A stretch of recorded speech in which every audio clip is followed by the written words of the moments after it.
masyarakat tentang kenaikan gaji ASN, termasuk TNI, Polri, guru pensiunan, dan lain-lain, saya berpendapat, Demokrat berpendapat, bahwa setiap tahun menurut saya, gaji memang perlu dinaikkan.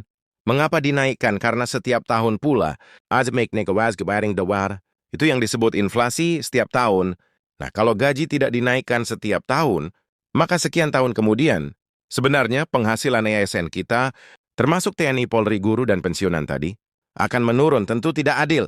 Oleh karena itu, bagaimanapun, sesuai dengan kemampuan keuangan negara, fiskal kita jangan diabaikan, jangan dilupakan untuk menyesuaikan ataupun menaikkan gaji ASN, TNI, Polri, guru pensiunan, dan lain-lain agar mereka masih bisa mencukupi kebutuhan sehari-harinya.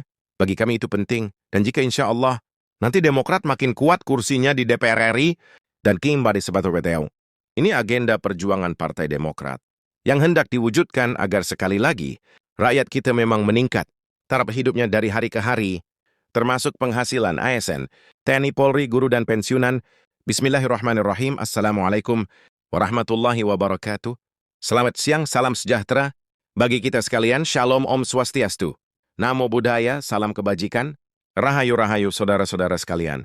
Para anggota Kabinet Merah Putih yang saya hormati dan saya banggakan, Wakil Presiden yang saya hormati, para Menko, Ketua Dewan Ekonomi Nasional, para Ketua Badan, Panglima TNI Kapolri, Jaksa Agung yang saya hormati, Kepala BIN, saudara-saudara sekalian, sekarang saya kira adalah suatu momen bersejarah. Ini adalah kabinet, sidang kabinet paripurna pertama yang saya pimpin, kabinet yang kita sepakati kita beri nama Kabinet Merah Putih, untuk menjadi suatu simbol persatuan, simbol kebersamaan, simbol kebangsaan. Saya terus-menerus sudah beberapa tahun ini maju ke hadapan rakyat Indonesia, kepada semua pemimpin politik, pemimpin masyarakat, pemimpin agama, pemimpin pengusaha. Saya terus-menerus menekankan pentingnya persatuan, sumber kunci keberhasilan, kebangkitan suatu bangsa dalam sejarah manusia.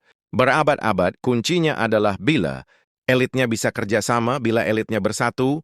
Persatuan ini artinya adalah kita bisa sepakati mana adalah kepentingan nasional yang inti, mana adalah kepentingan nasional yang vital bagi kelangsungan hidup bangsa kita.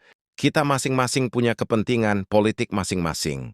Kita masing-masing punya kepentingan kelompok masing-masing, tapi manakala kita sudah bicara tentang bangsa dan negara kita, harus cewek.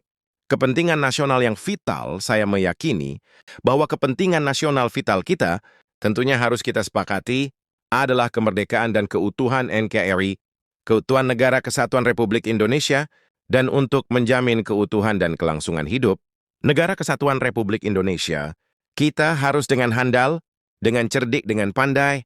Bisa saya ingatkan saudara-saudara sekalian, jangan sampai kita lupa dengan Undang-Undang Dasar kita sendiri, Undang-Undang Dasar 1945, yang jelas dalam pembukaannya tertera tujuan-tujuan nasional kita, di mana tujuan-tujuan nasional kita sangat jelas oleh pendiri-pendiri bangsa kita. Tujuan pertamanya itu adalah melindungi segenap bangsa Indonesia dan seluruh tumpah darah Indonesia. Ini tujuan nasional yang pertama.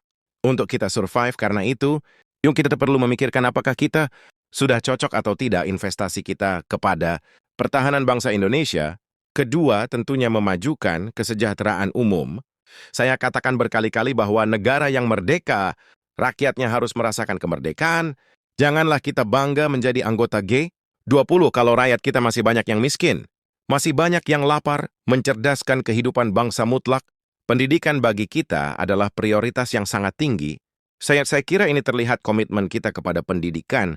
Dan kalau tidak salah Allah kenal dalam anggaran 2025 untuk pendidikan salah satu tertinggi mungkin selama sejarah kita. Untuk pertama kali kita sudah 25%, Bu, ya 20. Jadi masalah pendidikan sangat utama. Ya tentunya tujuan nasional keempat kita juga hadir dalam pergolakan ataupun interaksi dunia, di mana kita harus selalu membela kemerdekaan bangsa-bangsa. Dan karena itu, mau tidak mau Indonesia harus kuat, saudara sekalian. Dalam hal ini semua, ada beberapa penekanan dari saya paham bahwa kita baru-baru dilantik, saya saja baru